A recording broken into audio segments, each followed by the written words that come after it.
G'day, guys. Welcome back to the Steel Syndicate podcast. Mine. We'll go with it. I'm your host, Mark, and Pittsburgh Owen. Man, I can't talk. What is happening? Oh man, it's that sun. It's affecting you. Come to England. Come and join the rain in England. Well, that's what I want to start with straight away. So we're talking off air for like 5 minutes, and I was like, I want to get some comparison between the Australians and the Brits, and it's quite intriguing that like it's my 8 a.m. and it's your 10 p.m. or 11 p.m. right? It's 11 p.m. here now. Yeah, so I wanted to start off. We won't talk too much about it, but I want to start with one thing. Actually, first of all, thank you everyone for recently subbing to the channel. That is fantastic. We've hit like 770 subs. We can't thank you guys enough. This is the team. Mark and Pittsburgh Owen. And with a little bit of help with our mate Derek, comes in every now and then and does breaking news if we are sleeping or we can't get to it. So this is the team right here. We're the Pittsburgh Steelers Syndicate, one of the the best new channels on YouTube. We're trying to get to that 1,000. We're trying to give you guys the good reporting on the Steelers. And I think we know football, right, Owen? I'm pretty sure we both know football, right? Oh yeah, and we've got enough Steelers fan years between us, and we've watched enough games now. And I think we do know football a little bit. Yeah, it was intriguing because we got questioned that on one of the comments, and someone asked us, "Do we know football?" And I don't wear this for fun, mate. I don't just wear this to go for breakfast, right? I haven't put in 20 years passion and drive, and now actually the last 3, 4, 5 months for you and I to set this up to just sit here and talk about a YouTube cooking channel. No, this is the Pittsburgh Steelers, theme-based channel. We are the Steelers Syndicate, right? Yeah. But I want to talk about some things too. So we thank everyone for coming and checking out the channel. If you do like the content, hit that sub. Yeah, it helps out. It helps us like 100%. But I want to bring up something that is different between you and I. Well, I live in Australia where I get the sun. I've got the sun coming down. I'm trying to avoid it as best I can. And you've got the rainy old England, which is fair enough. But what is the reason behind? Like I went over there, and my brother went over there too. What is the reason behind in England, you have warm beer. It's a thing, right? Isn't it? I think it's more an old. It's more an old man thing. I think, to be honest with you, with a lot of these ale drinkers, and I'm pretty upset like loads of people now. But yeah, I think it's very much more an old man thing. I mean, I hate warm beer. I drink cold lager and stuff like that. That's what like you guys do. But no, it's definitely an old man pub kind of thing. Going in down the old man pub for the ale and this sort of home brewed stuff and all this and these little breweries in pubs. Yeah, I think it does happen like out in the countryside and stuff like that, but not in the in the cities, Because I think when I was over there, I went to a few little pubs like that, and they don't even chill it cold. They just it's just warm. It just comes out of the tap warm, or it just comes out the tap like room temperature. Yeah, and I guess because it's that cold, the old fellas don't care. They overly don't care about how cold the beer is, but I guess it wouldn't be too bad. Like when I say warm, I think it needs to be like room temperature. It's not going to be super hot or like a coffee, right? But it is interesting, and that's one thing over there that you guys just don't care about. And I think too, you guys got quite a bit of a thick skin because the weather how it is all the time.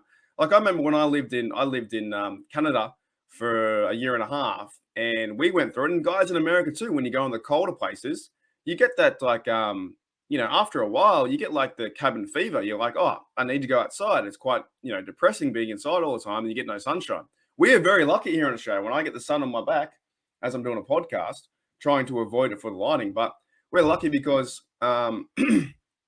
if we're feeling a bit down or whatever, we just go out in the sun. So you guys must have a very thick skin to deal with the weather and the elements over there. Oh, we just make a joke out of it over here. It's just standard, man. It's just a joke, the English weather. I think everyone just makes a joke out of it over here. Like it literally rains all the time, doesn't it? Well, not all the time, but yeah, a lot of the time. It's like that. It's like that joke. Like the joke I heard about. I think it was when the Aussies were over here playing cricket and beating us again. Some Australians said, "How can you tell it's summer in England because the rain's warm?" Yeah, right. It's just like your beer, mate. Now, is there anything over that you have a question about Australia that stereotypical that I could answer? I want to know one thing about Australia that always freaks me out about Australia. How do you put all those dangerous animals you have to live with, like spiders Well, that can kill you, and crocodiles hiding in rivers, and sharks so you can't get to the beach and all this? yeah, I'll put it a few ways. So where I live on the Central Coast, we are no way, we're not really near any kind of like dangerous animals. Like there are some sharks in the ocean. There are a lot of spiders. Like I have many spider stories where I've actually had by putting a shirt on, I've had a spider on my shirt like sit there because it's been out in the laundry and jumped in there.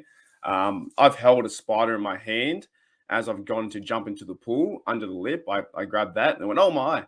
I've had a spider while driving in my car. So I've been driving my car going 60 kilometers, about 40, 50 miles an hour, whatever it is. And I had to squish it. I grabbed a Macca's bag and squished it against the window because I was like, man, if that thing jumps on me while I'm driving, it's game over. What am I meant to do? Yeah. There is quite a few things that I guess can kill us, but that's like out in the bush.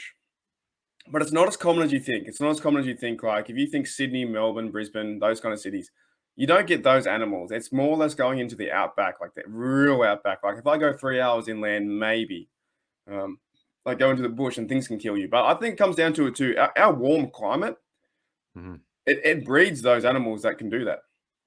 Like when I lived in Canada, I think I saw 3 spiders in a year and a half. 3. That was it. Right here, I literally saw when it started raining the other day. We had like monsoon weather come in.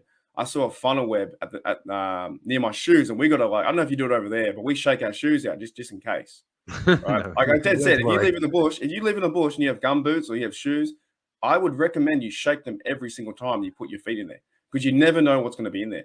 Now, when I did go to the bush when I was younger, I remember going out to a place called Kurrumbong, like real out like place called Morisset, and it's with my friends and with my family and stuff. And they had like a big garage out in the back, like this. I'm talking like this out in the bush, like in the real bush. Yeah. And there was like a fridge and there was like a big garage. There was a snake behind the fridge, right? There was stuff out there. Like it happens, right? I drive around and I see wallabies that have unfortunately been run over when I go about, 35 minutes from like the town, like, the coast and into the not the mountain region, but like the bushland region. So there are things out there because I think we're a warm climate. So things happen, like spiders and like snakes and that kind of stuff. I've seen a snake, like in person on the coast, but it was that warm. It came from like the bush area, came inland to get some shade. So it must have had, it was too hot though. And it doesn't, Australia's a funny place, man. You got to be careful, I guess, but I think you got to be careful anywhere. Like I was more scared going over to Canada, getting, I didn't want to be worn like a hat, like for the antelope. I didn't want them to wear me like a hat. I was scared of the bears. Like the thing is here with the spider and the snake stuff, as long as you don't go near them and you don't like piss them off, you're fine. You know what I mean? Yeah. Yeah, man. Are you ready to talk some Steeler talk? Yeah, let's talk some football instead of snakes, spiders, and kangaroos. Yeah, I'm sorry. I'm sorry for everyone who's listening for the first 5-10 minutes and they're actually scared of those things. I know a lot of my friends too. They don't like talking about that stuff because they overly just can't handle the talk and it makes them like So let's talk about let's transition the best we can into rookie minicamp. Like it has been a crazy time, hasn't it? Over the last 2 days, I didn't know that there was 28 other players coming in for workouts, just random guys or guys that need to have a shot. And I think you said in one of your videos, is it over 45? Is it no?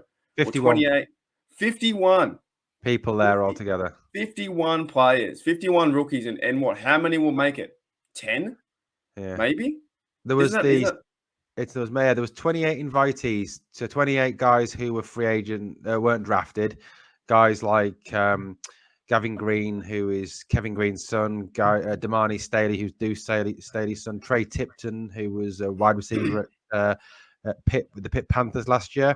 Then you had the 7 draft picks, the 10 undrafted free agents that we signed, like Chris Steele, Jake Dixon, Tucker, so on and so forth. And you also had some of the practice squad guys from last year came along as well. So Rico Bussey, Delonte Scott, Derek Archibong, Tyler Vaughns, people like that were also there as well. Second year guys that were last year. Yeah. Yeah, So yeah, and that makes sense too because I think they can go. I think those fellas can go either the first year, second year, or maybe even a third year. I'm not too sure about the third year, but I know that they go there for more reps because they're pretty much they're unseen as well. We saw good things with Rico Bussey. I think even Tyler Vaughan. I think he caught a pass last year. I think he caught one pass for 5 yards. yeah, I So think he did. Yeah, yeah, and it's Delonte Scott and Archie Bong played against the Vikings. I think it was when we had the injury crisis yeah. and everyone was out. Well, that's when we had like zero depth on. Yeah, It seemed like we couldn't figure out that D line for the longest time. The only real starter we had there was Cameron Haywood, and the other guys were filling in along we went, and that was a lot of our problem. Like last year, the run defense was 145 yards a game, absolutely terrible. Hopefully they can figure that out. But I guess I can't say I can't really say the word impress. But who do you think out of the rookie minicamp, off the videos we've seen, like the jump by Calvin Austin or the catch by Pickens, who stands out the most, do you think? look, I know I'm biased, but just George Pickens, he's an absolute he's a beast. I think just Mm. the routes he was running, and I know look right, it's football in shorts. Let's get this straight. It's football in shorts. You're not opposed. There's no one there to tackle you. Okay, great, wonderful. But George Pickens, I thought was fab. He really did. There was some nice tweets as well coming out about Kenny Pickett saying that I think it was Mark Caboli said that he just looked so natural. He looked like he'd been there all his life. He just looked so calm, collected. Took a real leadership in the huddle. He just said he was just so positive about Pickett. And yeah, Calvin Austin, that the jump for the ball, and I think from what I've read, he is very much as advertised. He has got the speed. His routes are sharp. Although I did see one really cruel joke, which was that ball that he caught in the air was actually only 6 foot in the air. It's because he's so small; it looked really high. You know what? They have to get rid of that notion. You look at is it Tyreek Hill's like what 5 something or six Yeah, 5'9"? They have to get rid of that joke. There's so many shorter players. Even to one of my favorites, actually, like Frank Gore as a running back was quite short, but he's done tremendous things and he's done almost 20-year career. It doesn't matter. It comes down to at the end of the day, and this I want to bring this up too. Connor Hayward was talked about. What position will you make? And he said, mate, or not like that, but he said, mate, I'm a football player. We got to come back to the reality, guys. Like these guys are football players. It doesn't have to overly be what position you need to be. Sure, you choose this, you choose that, but Calvin Austin is a football player. I don't care if he's yeah. short. I know that he's fast, and I know that he's going to run past his linebackers like nothing else. You're right, because I think get away from size. If you go back to I know it's not football, but back to the NBA back in the days, one of the most effective players in the NBA was a guy called Muggsy Bogues, and he was really, really short, and he wasn't like 6'4", 6'5", 6'6" like the rest of the NFL, the NBA players. So yeah, size has got nothing to do with it. And also, you think about like the players like Kyler Murray, who does run around crazy a bit too much, but he's quite short. But the defense guys can't see him behind the O line, and they couldn't Exactly. see. They can't see. Even Willie Parker to a certain degree was quite short, and he ran. The defense guys can't see him behind the big O line guys, so you can hide around. You can be kind of sneaky. I think size has nothing to do with it. It doesn't matter. We kind of need a player like that, like Calvin Austin. We already have the big guys. Pickens, Claypool, Deontay, doing his own thing, right? We already have those guys. We need a guy like Austin. Sure, if he gets nailed by like a massive guy, it's gonna be tough on him. But he can probably be that elusive to get away. Yeah, he's got the speed to get away and leave the big guy. A bit of separation, he'll get away. And I think the other thing as well is that Calvin Austin really does have that. I don't know. He reminds me a bit of having that Deebo Samuel potential. We can use him in the backfield. We can use him on jet sweeps. We can use him on screenplays. I just think he's got that sort of potential to be a threat on the ground as well as through the air. And I think that's something probably Canada will look at through this rookie mini camp and then obviously into training camp. Well, this will be a true test too for Canada this year because he's got all the pieces. Depending who will be quarterback, we don't really know yet. Who are you leaning towards right now as the QB tracker? Who are you leaning towards number one? I think given the start to the season we've got, I think they'll go with experience and they'll go with Trubisky just because obviously going into AFC North, like going away to Cincinnati that first week, that's going to be a real cauldron. Then you bring the Patriots back. And I know this is not the Brady Patriots, but it's still the Patriots. It's still Bill Belichick. and then obviously, week 3 going on a short week into Cleveland. I think that's another, another cauldron again. Going to I can't remember what their stadium's called now, but I know that. Who, Cleveland? Yeah. Loserville.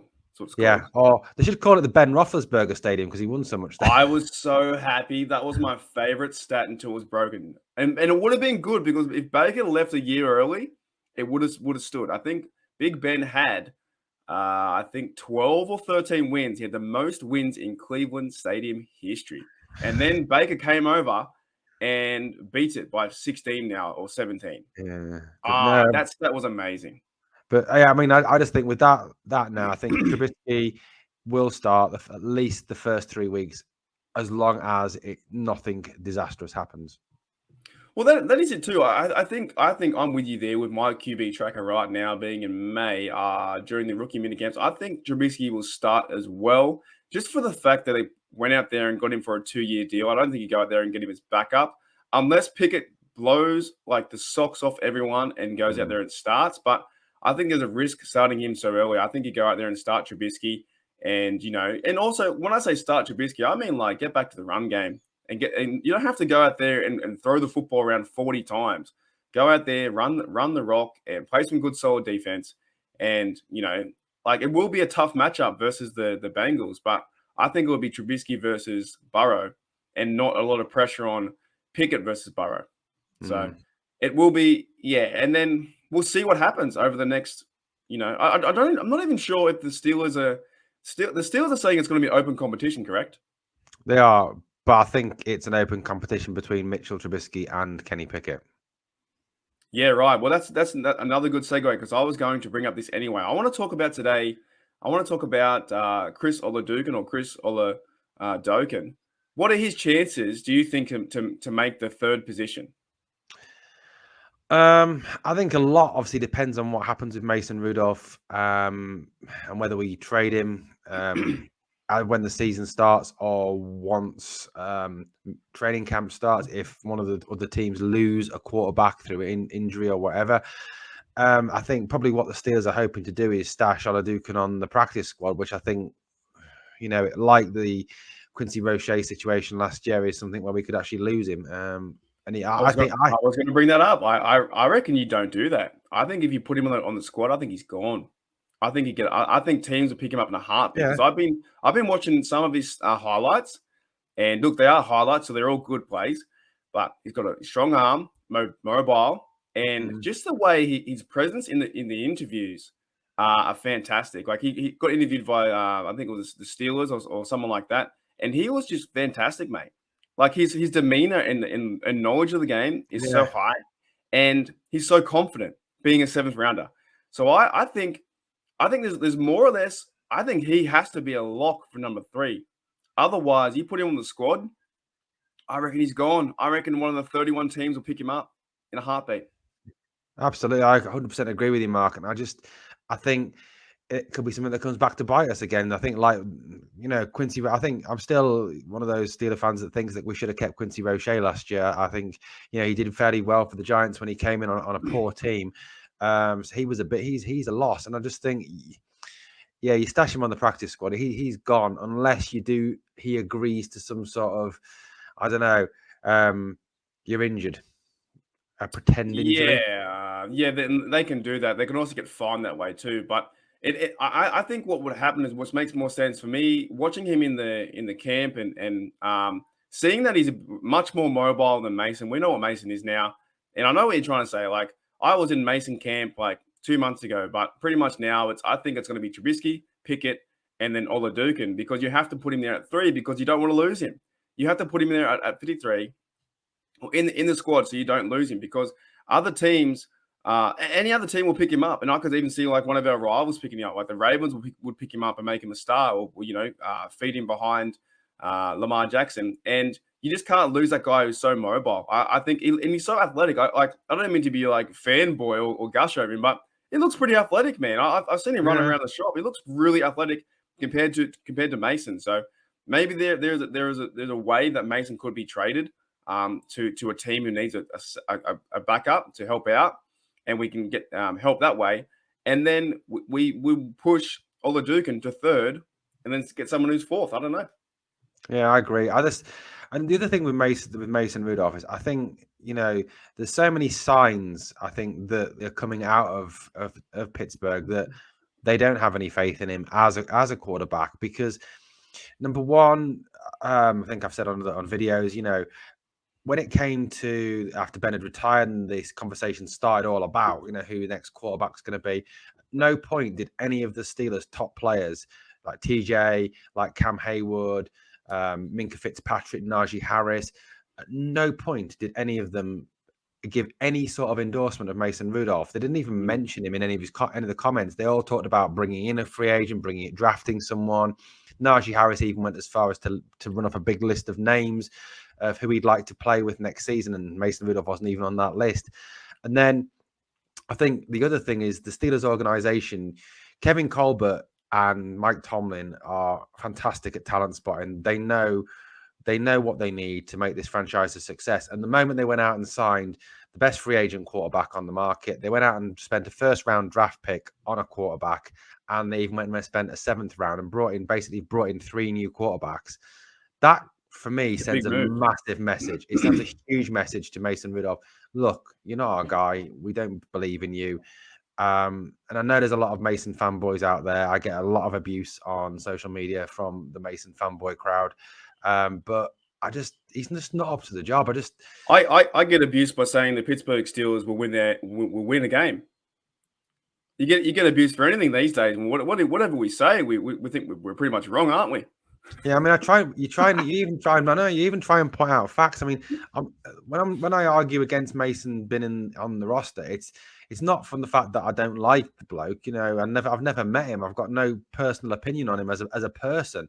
But I base it on him as a player. And, if you look back, 2019, he played. What point in 2019 did he come in, put his hand up and say, yeah, I'm your guy?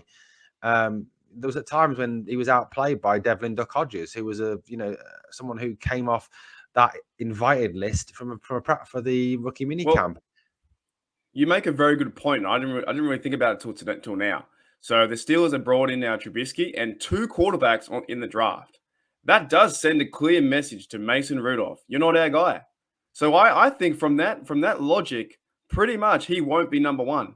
Would that be correct? Why else would you bring in? You're exactly right. And you heard it here first on the Steel Syndicate podcast.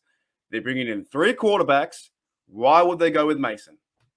If they are confident that Mason Rudolph is their guy and he is a quarterback 1, then they do not sign Trubisky and they do not draft Pickett. You've changed my mind. And this is why I love having podcasts and conversations about the Steelers, because you changed my I thought he had a shot when Trubisky came in, and then you think, he could be backup. But you're bringing in 3 quarterbacks. There's no chance now. He has to either be third or see you later. At some point, maybe they trade or cut, or he won't make the team because there's no confidence in that. It would be the same if we had receivers in there, or even maybe to a certain fact, bring in 2 receivers. Maybe Boykin won't play that much. You know what I'm saying? So, very, very interesting points right there. I just think as well, and also, you don't put him as your backup quarterback. I mean, you don't sit your first-round draft pick quarterback in the stands or stand him on the sidelines in street clothes. You just don't do it. Or else, why did you draft him first if you've got such confidence in him? What message does that send to him? Maybe we've already figured out the order. Then maybe it will be the 2-horse race between Pickett and Trubisky. And then I think Chris Oladukin will be a lock at third, because you don't want to put him on the practice squad, because that moment you do, then you've lost him. And, I want to ask you this question too. What is the big difference between, does leverage count? Say, for instance, that Pickett and Oladukin go head-to-head in camp, right? And Oladukin plays better. Does he have a better leverage knowing he's a number 1 pick? What, Pickett? Yeah. Yeah, of course. Yeah, absolutely. I think isn't that funny though? Imagine if they were just picked at random, or they were all the same. If they were both round 1 or round 7, right? You had 2. Isn't that funny how having that, say for instance, I find this, if Chris Oladukin plays better, and we all know that he may be the better quarterback than Pickett, right? We still go with Pickett, right? Because he's a round 1. Yeah. And you've got to, in a way, you've got to kind of prove that you were right to spend that first round draft pick on him, because you've spent a very high first round draft pick on a quarterback, and Yeah. I think there is that desire that this guy's going to be the next franchise quarterback, and we don't want to go through the same period that we had when we went from Bradshaw to Ben with, so many very average quarterbacks. Yeah, because how strange would it be if like the news would blow up if Oladukin beat out Pickett to be second quarterback, and Pickett was third?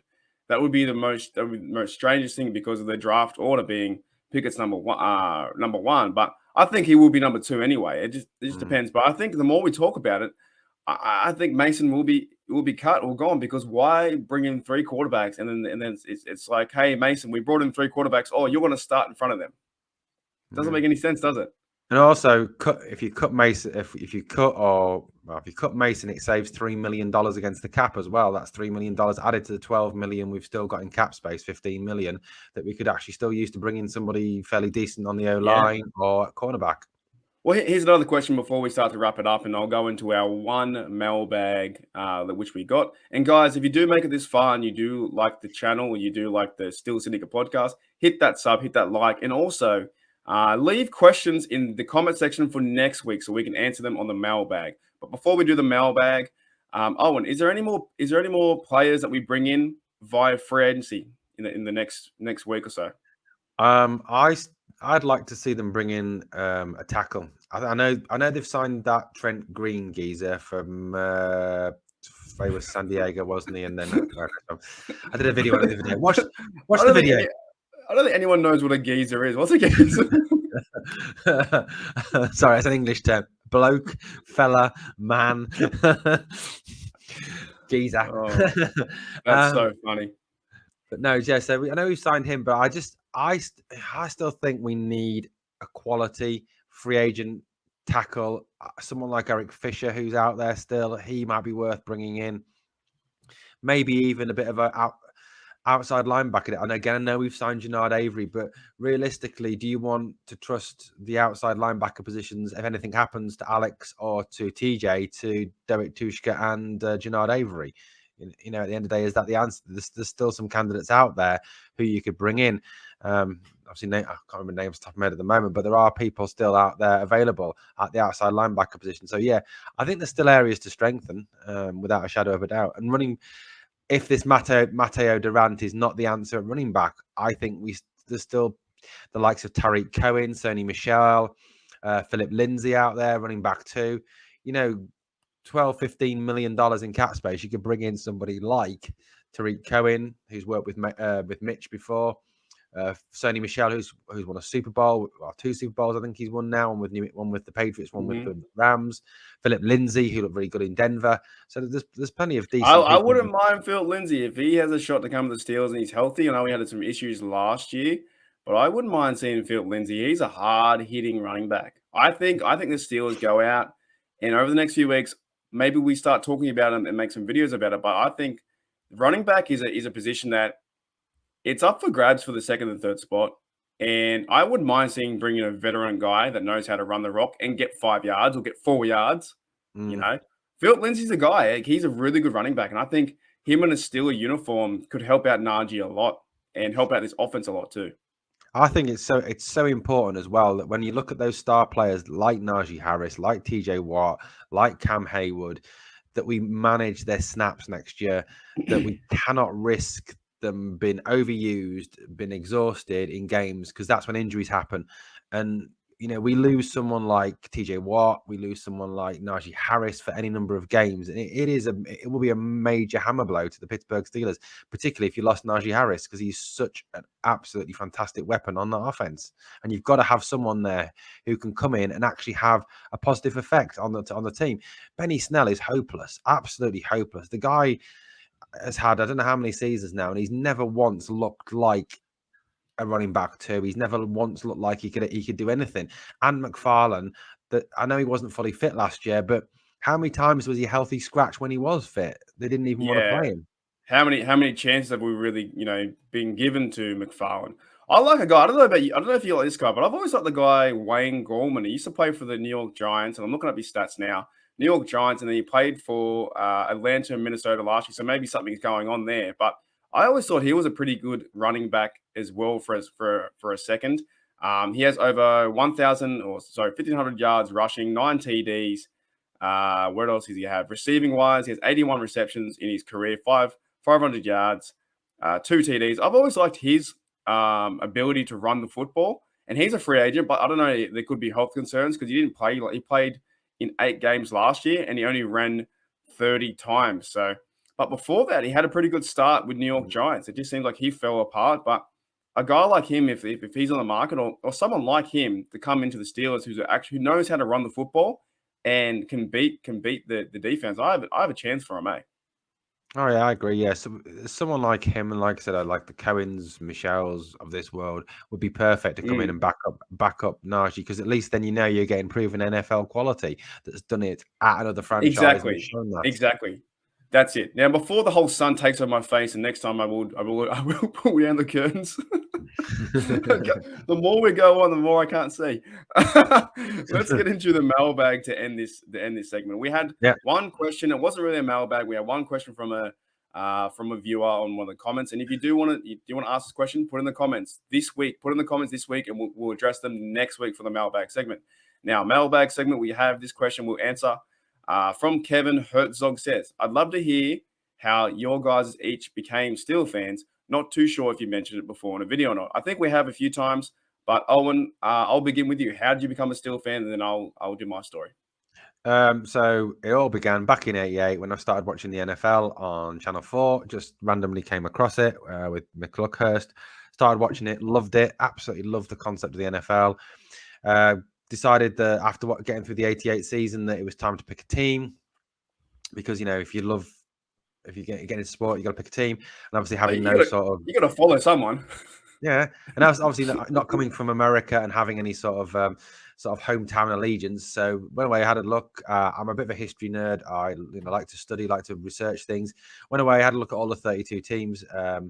Decided that after studying, loved the stories of the Steelers, loved the stories of the '70s Steelers, the characters.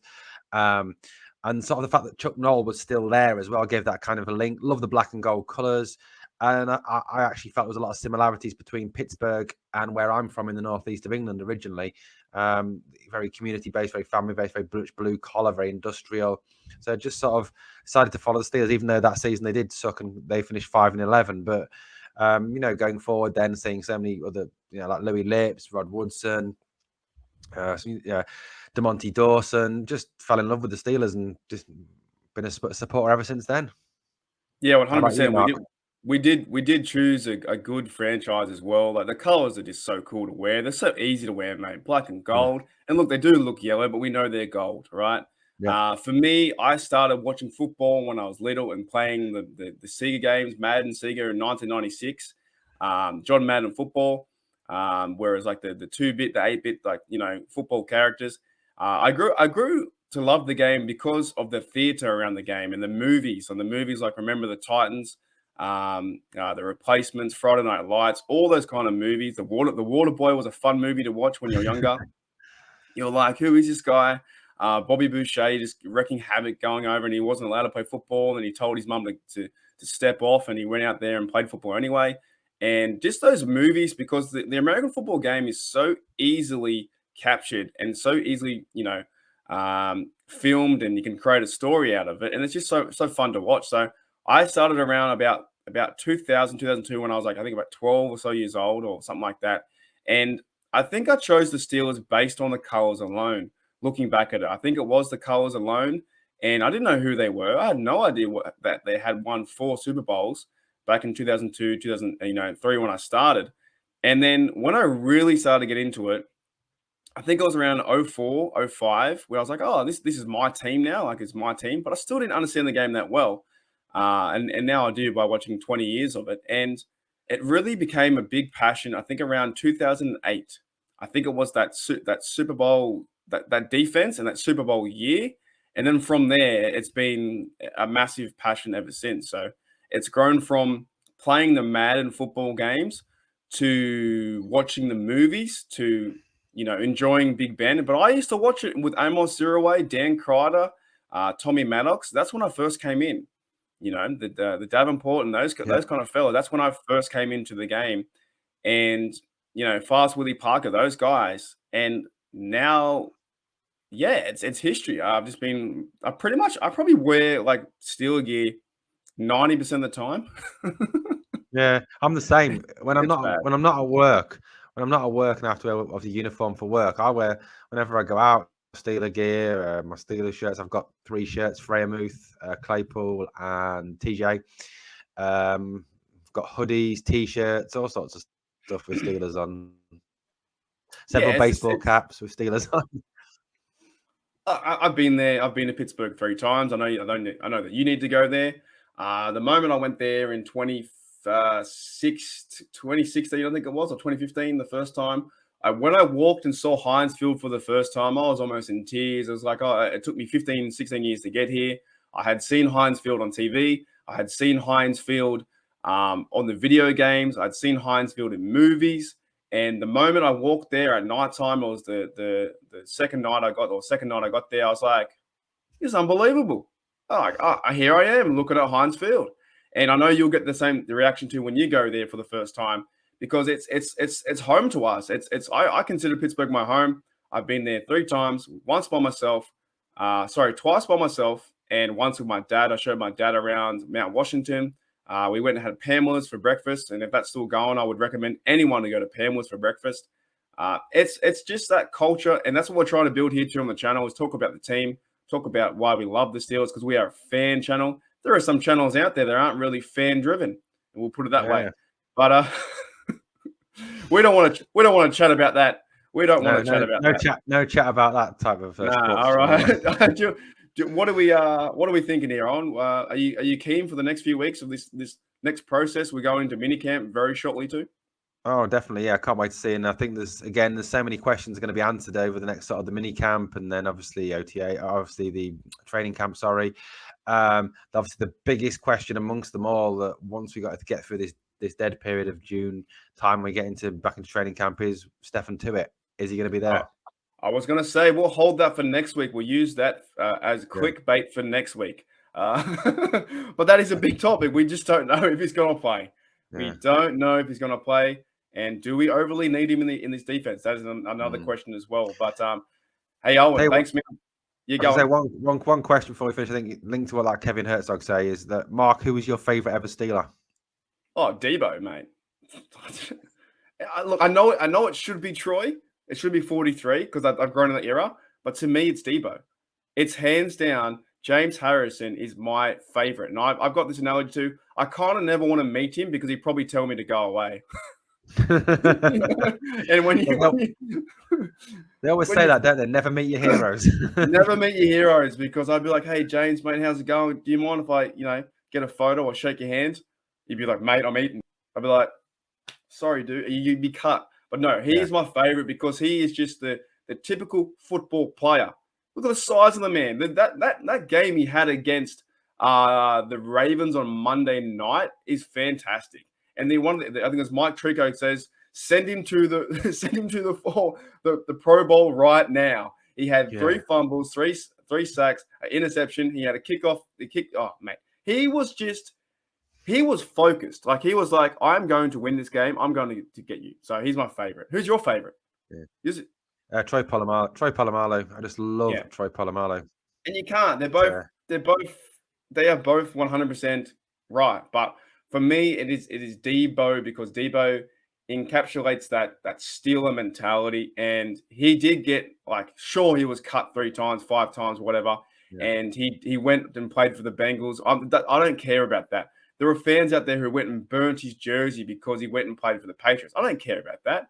Yeah. While he was working for the franchise, it's like saying if you had a mate when you're working at McDonald's and your mate went and worked for Hungry Jack's, you don't not be his friend because he went and worked for Hungry Jack's. No. You go and get freebies at Hungry Jack's. Exactly. I love that. I still love that story that was about when Debo was playing, obviously, when he started playing defense, as well as, because obviously he started on the special teams, and one of the defensive coaches came to Bill Cowher and said, You've got to stop playing him on special teams. You've got to take him out. And Bill Cowher went, well, you go and tell him I'm not. Yeah, I think that might have been on that night where I think I might have been. That was in that video he sent me. I was like, yeah, you take him out. You take him out. You take him out. Yeah. He is a fantastic player. I'm so glad I got to see him. I'm pretty sure he was. I think he was playing when I saw him play versus the Ravens on. Yeah, I think he was. Yeah, he played. But before I end it, and we will talk about Stephon Tuitt next weekend. What are your thoughts on Lawrence Timmons? Oh, he was a great player. Loved Lawrence Timmons. Just loved the way he played the game. Just he was another classic Steeler. We might do this next week. We might do when we start the show top 5 because he is my top 5. Yeah. He's very forgotten about. He doesn't do any social media. I haven't seen him. He could be.